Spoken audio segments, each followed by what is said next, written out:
Hello friends, சின்ன சீரிக்கான next எபிசோடுங்க promo பார்க்கலாமாங்க. Tamilselvi காலேஜுக்கு போகிறதுக்காக அங்கே ரெடி ஆகிட்டு இருக்காங்க.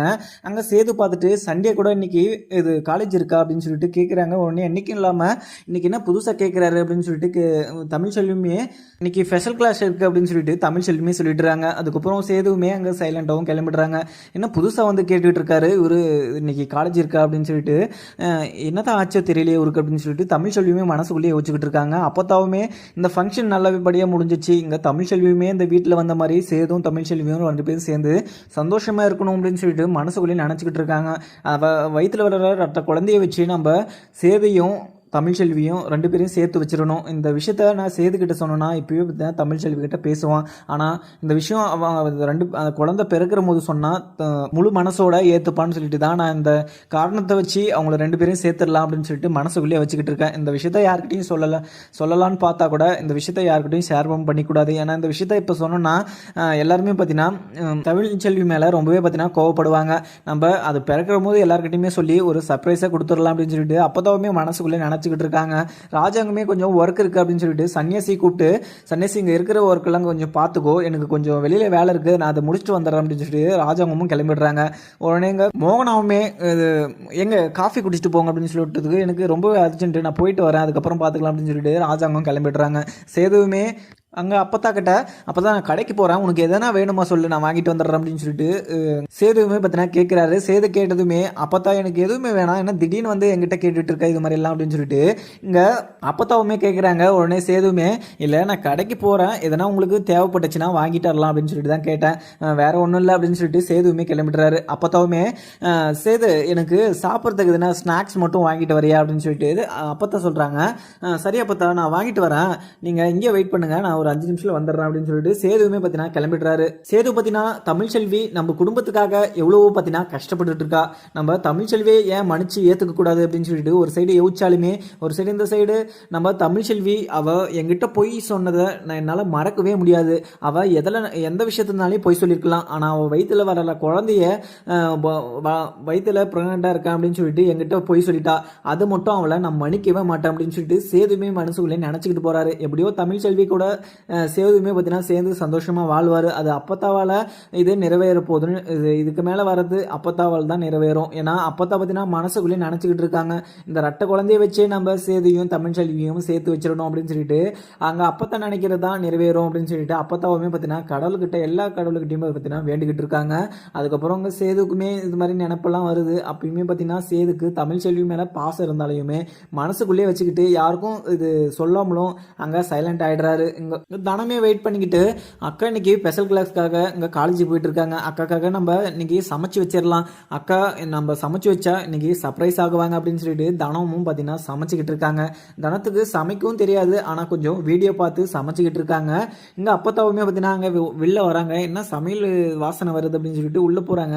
என்ன தனம் நீ இன்னைக்கு சமைச்சிக்கிட்டு இருக்கியா, என்ன சமையல் அப்படின்னு சொல்லிட்டு கேட்குறாங்க. உடனே பார்த்தீங்கன்னா உருளைக்கிழங்கு பொரியல் சாதம் அப்பத்தா அப்படின்னு சொல்லிட்டு சொல்கிறாங்க.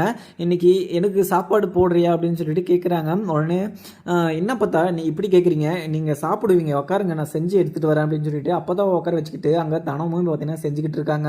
ராஜாங்கமே பார்த்தீங்கன்னா தமிழ்ச்செல்வி மேலே தமிழ்ச்செல்வியை நடந்து போகிறத பார்த்துட்டு ரொம்பவே பாவமாகவும் அங்கே பார்த்துக்கிட்டு இருக்காங்க. அவள் அந்த ஹோட்டலில் வேலை செய்கிறது எனக்கு கொஞ்சம் கூட பார்த்தீங்கன்னா விருப்பமே இல்லை, இந்த விஷயத்த அவள் எதுக்காக இது மாதிரிலாம் பண்ணிக்கிட்டு இருக்கா அப்படின்னு சொல்லிட்டு ராஜாங்கத்துக்கு பயங்கர கோபமாக இருந்தாலுமே தமிழ்ச்செல்வி மேலே ஒரு சைடு பாசம் இருந்துக்கிட்டு தான் இருக்குது. ஏன்னா தமிழ்ச்செல்வி மிகப்பெரிய தப்பெல்லாம் பண்ணலை, ஏதோ ஒரு சந்தர்ப்ப சூழ்நிலையில் அது மாதிரி ஒரு விஷயத்த பண்ணிட்டா. ஆனால் சேது இந்த விஷயத்த மன்னிச்சாதான் என்னாலையுமே மன்னிக்க முடியும். ஆனால் இந்த சேது விஷயத்தில் நான் எதுவுமே இதில் முடிவு எடுக்க முடியாது. ஆனால் தமிழ்ச்செல்வியை வீட்டுக்கு கூட்டிகிட்டு வரணும் அப்படின்னு சொல்லிட்டு நான் நினச்சாலுமே ஆனால் இந்த விஷயத்துக்கு முடிவு எடுக்கிறது சேது தான் அப்படின்னு சொல்லிட்டு இந்த ராஜாங்கமே பார்த்தீங்கன்னா கிளம்பிடுறாரு. அதுக்கப்புறம் என்ன சன்னியாசமே எல்லா வேலையும் முடிச்சுட்டு ராஜாங்கத்துக்குமே கால் பண்ணுறாங்க. எங்கே இருக்கீங்க, எல்லா வேலையும் முடிச்சுட்டேன், நீங்கள் சீக்கிரமாக வரேன், நீங்கள் ஒன்றும் வரல, எங்கே இருக்கீங்க அப்படின்னு சொல்லிட்டு கேட்குறாங்க. உடனே இல்லை அவள் தான் வந்துக்கிட்டு இருக்கேன் அப்படின்னு சொல்லிட்டு ராஜாங்கமும் கட் பண்ணிடுறாங்க.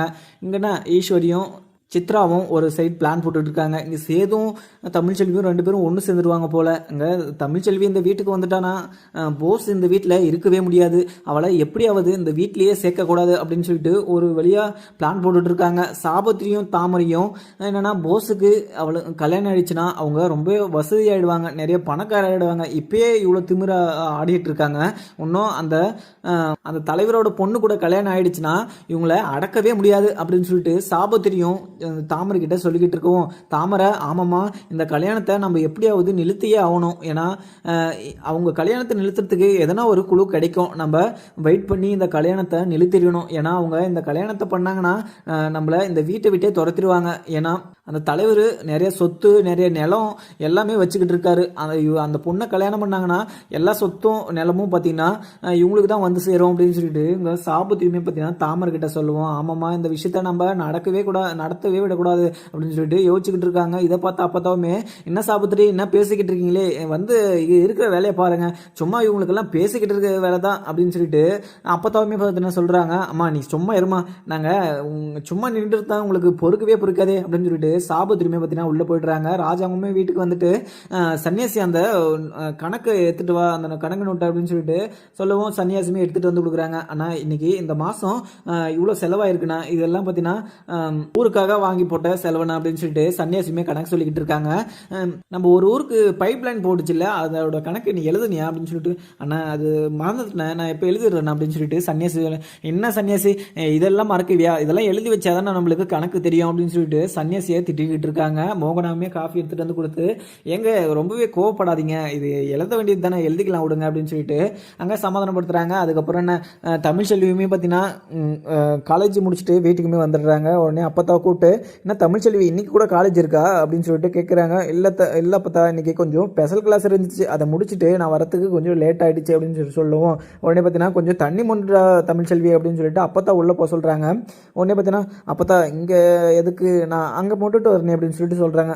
தமிழ்ச்செல்வி நான் சொல்கிற வேலையை செய்ய அப்படின்னு சொல்லிட்டு அப்பத்தா உள்ள அனுப்புவோம். உடனே ராஜாங்க பார்த்துட்டு தமிழ்ச்செல்வியை கூப்பிட்டு வாமா அப்படின்னு சொல்லிட்டு கூப்பிட்றாங்க. தமிழ்ச்செல்விக்கு ரொம்பவே சந்தோஷமும் இருக்குது. ஏன்னா ராஜாங்க மாமா எங்கூட பேசாமல் இருந்தார், எங்கூட பேசுகிறாரு அப்படின்னு சொல்லிட்டு என்னால் நம்பவே முடியல அப்படின்னு சொல்லிட்டு தமிழ்ச்செல்வி பயங்கர சந்தோஷமாகவும் அங்கே ராஜாங்கத்துக்கிட்ட போகிறாங்க. ராஜாங்கமும் எதுக்காக வந்திருக்க தமிழ்ச்செல்வி, இப்போ வயிற்றில் வர குழந்தை நல்லா இருக்காமா, செக்கப்பில் என்ன சொன்னாங்க, கரெக்டாக டைமுக்கு மாத்திரை எடுத்துக்கிறியா, நீ நல்லா சாப்பிட்றியா அப்படின்னு சொல்லிட்டு ராஜாங்கம் விசாரிக்கிறாங்க, நல்லா விசாரிக்கிறாங்க.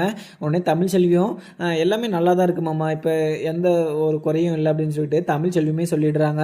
அதுக்கு தான் கேட்டம்மா, நீ இந்த மாதிரி டைமில் நீ சேஃபாக நல்லா பத்திரமா இரு அப்படின்னு சொல்லிட்டு ராஜாங்கம் சொல்லிடுறாங்க. ராஜாங்கம் சொன்னதை கேட்டதுமே மோகனாக்கு, மலருக்கு, அப்பத்தாக்கு, தமிழ்ச்செல்விக்கு பயங்கரமாக சந்தோஷமாக இருக்குது. ஏன்னா தமிழ்ச்செல்வியை ஒரு வார்த்தை நல்லதாக இங்கே ராஜாங்கம் சொல்லிட்டாவே இங்கே எல்லாருக்குமே பார்த்தீங்கன்னா சந்தோஷமாக இருக்கும். ஏன்னா அப்படியேப்பட்ட தமிழ்ச்செல்வி ரொம்பவே நல்லவளாக இங்கே இருந்தால் கூட இந்த விஷயம் பார்த்தீங்கன்னா யாருக்கும் தெரியாமல் போஸுமே அந்த மாற்று மருந்தை எடுத்துகிட்டு வரதுக்கு போது தமிழ்ச்செல்வி அடிச்சுட்டு போஸ் நல்ல பேர் எடுத்துக்கினான். ஆனால் தமிழ்ச்செல்வி இது யார் அடித்தாங்கன்னு கூட தெரியாத தமிழ்ச்செல்வி பார்த்தீங்கன்னா இந்த விஷயத்தெல்லாம் யாருக்குமே தெரியாமலும் இப்போ நான் இந்த விஷயத்த சொல்லி எல்லாருக்கிட்டையும் நல்ல பேர் வாங்கணும் அப்படின்ற நோக்கமெல்லாம் தமிழ்ச்செல்விக்கு இல்லை. அவங்க நல்லா இருந்தால் அதுவே போதும் அப்படின்னு சொல்லிட்டு நினைக்கிற ஒரு நல்ல மனசோட இது தமிழ்ச்செல்வி தான் அப்படின்னு சொல்லிட்டு இங்கே அப்பத்தாக்கும் இது மோகனாக்கு, மலருக்கு எல்லாருக்குமே தெரியும். ஆனால் ராஜாங்கத்துக்கும் இந்த விஷயம் தெரியும். ஆனால் இந்த விஷயம் தெரியாத மாதிரி போஸுமே பார்த்தீங்கன்னா நான் தான் காப்பாற்றினேன் அப்படின்னு சொல்லிட்டு இந்த வீட்டில் கடவுளாக வந்து உக்காந்துக்கிட்டு இருக்காரு. அங்கே போஸை எப்படி துரத்துறது அப்படின்னு சொல்லிட்டு தமிழ்ச்செல்விக்கு ஒரு யோசனை இருந்தாலுமே அங்கே காட்டுக்குள்ளே என்னை யார் தலைமையில் அடிச்சுது அப்படின்னு சொல்லிட்டு எனக்கு கொஞ்சம் கூட ஞாபகமே இல்லை அப்படின்னு சொல்லிட்டு தமிழ்ச்செல்வியுமே யோசிச்சுக்கிட்டு இருக்காங்க. இங்கே என் கூட ராஜாங்க மாமா பேசுனது எனக்கு ரொம்பவே சந்தோஷமாக இருக்குது அப்படின்னு சொல்லிட்டு சொல்லிக்கிட்டு இருக்காங்க. உடனே அங்கே நின்றுக்கிட்டு பார்த்து இருந்த சேதுவுமே, அப்போ அங்கே தமிழ்ச்செல்வி நடந்துட்டு போயிட்டு வரா காலேஜுக்கு அப்படின்னு சொல்லிட்டு சொல்லுவோம். அவளுக்கு எதனா ஒரு வண்டி ஏற்பாடு பண்ண வேண்டியது தானே, காரு எதனா ஏற்பாடு பண்ண வேண்டியது தானே, ஏன்னா இது மாதிரி டைமில் அவள் நடக்கக்கூடாது, இது மாதிரி சிரமப்பட்டிருந்தானா வயிற்றில் வளர குழந்தை நல்லா வளருமா அப்படின்னு சொல்லிட்டு சேதுமே பார்த்தீங்கன்னா ராஜாங்க சொல்கிறத கேட்டுக்கிட்டு இருக்காரு அப்படின்னு சொல்லிட்டு இது மாதிரிலாம் பேசுவாருன்னு சொல்லிட்டு நான் கொஞ்சம் கூட எதிர்பார்க்கல அப்படின்னு சொல்லிட்டு அப்பத்தான் அதிர்ச்சியாகவும் பார்த்துக்கிட்டு இருக்காங்க. அதுக்கப்புறம் என்ன சேதுவுமே என்னப்பா திடீர்னு தமிழ் செல்வி பற்றி பேசிக்கிட்டு இருக்கீங்க அப்படின்னு சொல்லிட்டு சொல்லவும், என்ன இருந்தாலுமே அவள் இந்த வீட்டோட மருமக, இந்த வீட்டோட வாரிசை அவள் வயிற்றுல சுமந்துக்கிட்டு இருக்கா. அவளை பத்திரமா பார்த்துக்க வேண்டியது நம்ம பொறுப்பு.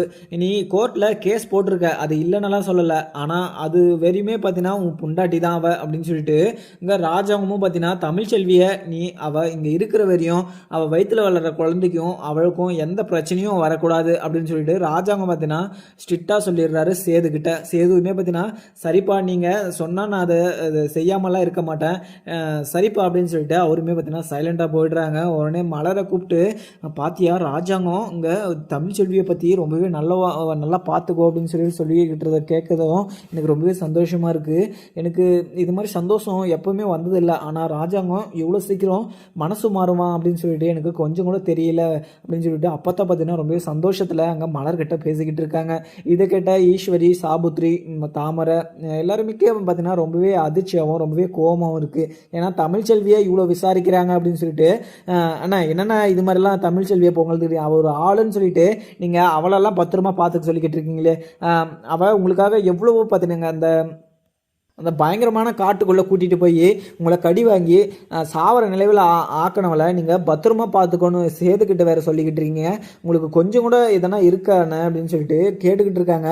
சாபுத்திரி நீ இதுக்கு மேலே ஒரு வார்த்தை பேசணும்னா வச்சுக்க, நீங்கள் கூட தான் நிறைய பண்ணியிருக்கீங்க இந்த வீட்டுக்கு கெடுதல், உங்களை வீட்டை விட்டு வெளியே அனுப்பிச்சிருக்கணும் அப்போவே, ஆனால் உங்களை கூட இந்த வீட்டில் வச்சுக்கிட்டு தான் இருக்கேன், ஆனால் தமிழ்ச்செல்வி அங்கே அந்த விஷ வண்டு இருக்கும் அப்படின்னு சொல்லிட்டு அவளை நம்மளெல்லாம் கூட்டிகிட்டு போகல, நீங்கள் கூட அங்கே போகிறோம் அப்படின்னு சொல்லிட்டு சொன்னதுமே நீங்கள் சந்தோஷமாக கிளம்புனீங்கல்ல, அங்கே சந்தோஷமாக இருக்கணும்னு சொல்லிட்டு தான் கிளம்புனீங்க, அங்கே வண்டு இருக்கும் அப்படின்னு சொல்லிட்டு உங்களுக்கு தெரிஞ்சிச்சா? அதே மாதிரி தான் தமிழ்ச்செல்விக்கும் இந்த விஷயம் அவளுக்கு எதுவுமே தெரியாது, அவளுக்கும் தெரியாது, இங்கே இருக்கிறவங்க யாருக்குமே தெரியாது, இது தெரியாத நடந்த ஒரு எதர்ச்சியான ஒரு விஷயம், அதை வச்சு நீ தமிழ்ச்செல்வி மேலே தப்பு சொல்லிட முடியாது. தமிழ்ச்செல்வி எவ்வளோ நல்லவ தெரியுமா, இந்த வீட்டில் இருந்த வரையும் அப்பத்தாவும் சரி என்னையும் சரி எல்லாருமே சந்தோஷமாக தான் பார்த்துக்கிட்டு இருந்தா, நேரத்துக்கு காஃபி நேரத்துக்கு மாத்திரை எல்லாமே எடுத்து கொடுத்துட்டு தான் இருந்தா, ஆனால் அவள் இவ்வளோ பிரச்சனையிலுமே பார்த்தீங்கன்னா எல்லாருமே சந்தோஷமாக தான் பார்த்துக்கிட்டு இருந்தா அப்படின்னு சொல்லிட்டு இங்க ராஜாங்கம் பார்த்தீங்கன்னா ரொம்பவே இது பேசுறதெல்லாம் கேட்டதும் இங்க அப்பத்தாக்கு காதுல தேன் ஊத்துன மாதிரி ரொம்பவே சந்தோஷமா இருக்கு. உடனே சாபத்திரியை வந்து இப்படி பேசிய பார்த்தீங்கன்னா சைலண்டாக வச்சிடுறாங்க. ஈஸ்வரிக்கு இதுக்கு மேல பேச்சே இல்லை, ஏன்னா இந்த விஷயத்துல நம்ம பேசணும்னா நம்ம போஸுக்கு கல்யாணமே நடக்காது, ஏன்னா இப்பதான் ஏதோ ஒரு போஸுக்கு நல்ல ஒரு இடம் அமைஞ்சிருக்கு, நம்ம இப்போ எதுவுமே பார்த்தீங்கன்னா தலையிட்டு நம்ம வாங்கி கிடைக்க கூடாது அப்படின்னு சொல்லிட்டு ஈஸ்வரி உஷாராயிடுறாங்க. அதுக்கப்புறம் என்ன எல்லாருமே உள்ளே போயிடுறாங்க. உடனே இதெல்லாம் கேட்டதும் தமிழ்ச்செல்விக்கு ரொம்பவே சந்தோஷமாக இருக்குது. தனத்துக்கிட்ட போய் சொல்கிறாங்க, தனம் இன்னைக்கு என்ன நடந்துச்சு தெரியுமா, எனக்கு ரொம்பவே சந்தோஷமாக இருக்குது, இங்கே ராஜாங்க மாமா எங்கூட பேசியிருக்காரு, எனக்கு பயங்கர சந்தோஷமாகவும் இருக்குது, அவங்க எதனால இது மாதிரி பேசுனாங்கன்னு எனக்கு தெரியல, ஆனால் என் மேலே ரொம்பவே பாசம் வச்சுக்கிட்டு இருக்காங்க, ஆனால் மனசில், ஆனால் வெளியில் தான் என் மேலே கோவம் காட்டுறாங்களே தவிர என் மேலே ரொம்பவே பாசம் அந்த குடும்பத்தில் எல்லாருமே பார்த்தீங்கன்னா வச்சுக்கிட்டு இருக்காங்க. ராஜாங்க மாமா என்னை பார்த்து நல்லா இருக்கியா, உன் வயிற்றில் வர குழந்தை எப்படி இருக்குது அப்படின்னு சொல்லிட்டு என்னை கேட்டதுமே எனக்கு எவ்வளோ சந்தோஷமாக இருந்துச்சு தெரியுமா.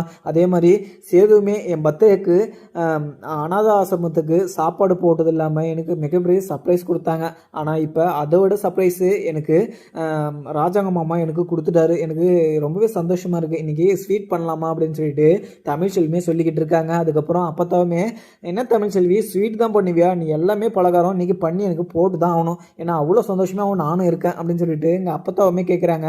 என்ன அப்பத்தா உங்களுக்கு தானே நான் செஞ்சு தரேன் அப்பத்தா அப்படின்னு சொல்லிட்டு எங்கள் தமிழ்ச்செல்வியுமே பார்த்தீங்கன்னா சொல்லிடுறாங்க. அப்பத்தாவுமே தமிழ்ச்செல்வி ராஜாங்கம் இது மாதிரி பேசுவான்னு நான் கூட கொஞ்சம் கூட எதிர்பார்க்கல, ஆனால் திடீர்னு இது மாதிரி பேசிக்கிட்டு இருக்கான் அப்படின்னு சொல்லிட்டு நான் கேட்டதுமே நான் மயக்கம் போட்டு கீழே விழுந்துட்டு இருப்பேன், அவ்வளோ பெரிய சந்தோஷமாக இருந்துச்சு.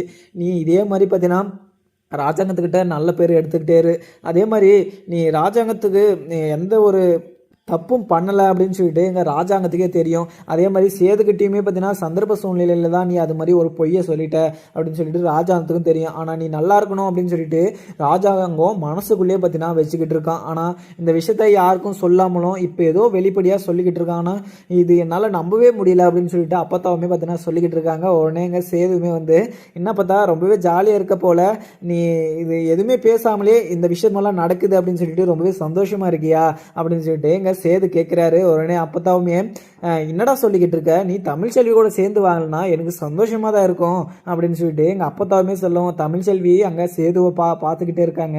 சேதுமே தமிழ்ச்செல்வியை பார்த்துட்டு அங்கே சைலண்டாகவும் போயிடுறாங்க. தனம் வந்து அங்கே சேதுக்கிட்ட, மாமா நீங்கள் தமிழ்ச்செல்வி அக்கா கூட எங்கள் அக்கா கூட சேர்ந்து வாழ்ந்தீங்கன்னா எனக்கு கூட ரொம்பவே சந்தோஷமாக இருக்கும். நீங்கள் சேர்ந்து வாழ்கிறதும் வாழாததும் அது உங்கள் விருப்பம். நான் இதிலெல்லாம் தலையிடல. உங்களுக்கு விருப்பமாக இருந்தால் அவங்க கூட சேர்ந்து வாழலாம். ஆனால் உங்கள் அப்பாவே பார்த்தீங்கன்னா அவங்க கூட சேர்ந்து அவங்கள சந்தோஷமாக பார்த்துக்கோங்க அப்படின்னு சொன்னது எனக்கு ரொம்பவே சந்தோஷமாக இருக்குது மாமா. நீங்கள் வெளியில் வந்து ரொம்பவே கோபமாக தான் பேசுவீங்க. ஆனால் மனசுக்குள்ளே எதுவுமே பார்த்தீங்கன்னா கெட்ட எண்ணமோ அவங்க மேலே ரொம்ப வெறுப்பும் பார்த்தீங்கன்னா காட்ட மாட்டீங்க. மனசுக்குள்ளே பார்த்தீங்கன்னா நீங்கள் எல்லாருமேலேயும் பாசம் வச்சுக்கிட்டு இருக்குது எனக்கு தெரியும் மாமா அப்படின்னு சொல்லிட்டு எங்கள் தனமும் சொல்லிட்டு அங்கேருந்து ஓடிடுறாங்க. இவளுக்கு ரொம்ப திமிர் ஏறி போச்சு. இவளை ஃபஸ்ட்டு இவ கூட பேசுகிறத கட் பண்ணணும் அப்படின்னு சொல்லிட்டு எங்கள் சேதுமே பார்த்தீங்கன்னா சொல்லிக்கிட்டு இருக்காரு. அதுக்கப்புறம் என்ன, சேதுமே அங்கேருந்து வெளியே போயிடுறாரு. அப்போதான் தமிழ்ச்செல்வி டக்குன்னு செஞ்சு ஸ்வீட்டை கூட எனக்கு ரொம்பவே சந்தோஷமாக இருக்குது அப்படின்னு சொல்லிட்டு எங்கள் அப்போத்தாவுமே சொல்லிக்கிட்டு இருக்காங்க. அதுக்கப்புறம் என்ன எனக்குன்னு பார்க்கலாமாங்க. வீடியோ பிடிச்சிருந்தா லைக் பண்ணுங்கள். Thank you friends.